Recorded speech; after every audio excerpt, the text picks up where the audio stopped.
Hi friends, why should you be interested in history shall be best answered by this video. So watch till the end. Now, how many of us recall that there is one line in our history textbook which talks about a 12th century writer called Kalhana and the book that he wrote called Rajatarangini. Okay, now it's a huge epic book which is around 7,000 odd verses, 8 books. Okay, now while we are told that this is one of the mega, what do you call, historical works written in India in those times, okay, uh, what is not referred to is a king called Lalitaditya Muktapida who is mentioned in this book. Okay, now Lalitaditya Muktapida was a king in the 8th century of what is modern day Kashmir, but not only that, he went consolidating power and conquered most of northwestern India, and he said to have defeated a central Indian king called Yashovarman, and then in many different accounts it is referred that his armies reached the place where they had a lot of coconut water to quench their thirst. Now, the coconut water, we all know, is when you reach the shoreline. Not only conquering the parts of India, he took his invading armies into Afghanistan and many parts of Central Asia. For a change, it was not invaders coming from there into India, it was this man pushing into Central Asian territory. Many German writers like Hermann Goritz, etc., have explored his invasions. For further validation, in fact, there are a lot of references to him in the historical what do you call writings in the Tang dynasty. Okay, the Tang dynasty was in the same time period. They refer to him helping the Tang dynasty in fighting in Tibet.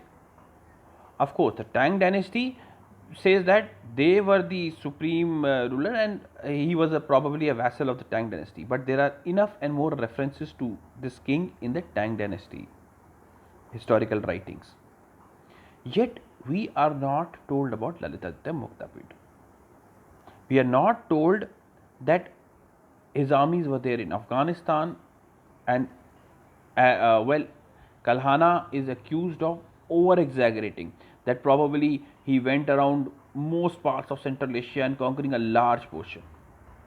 But even if there is an exaggeration, as it is possible in all sorts of historical records, still the fact that a king like this existed and that he went around conquering parts of Central Asia, I ask you, is it not something that should be told to us?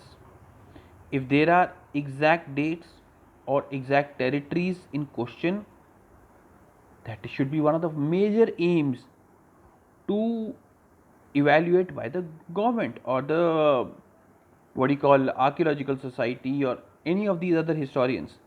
But to simply say, to be mum about him is not correct, right?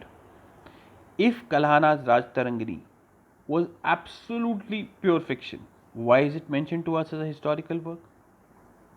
And if it is mentioned, then one of the very famous kings mentioned there, and a person who created a mighty kingdom and took in to for invading forces outside of India, should have been taught to us, should have been referred to us. It is very convenient that one does call a work a historical work, but it's only when somebody says, look, we Indians went around conquering other countries, you say, no, no, that's an exaggeration. It is like that, it is so unbelievable that we Indians can be warriors who can conquer other lands, that must be an exaggeration, everything else can be true. That kind of historical telling is what has been done in this country.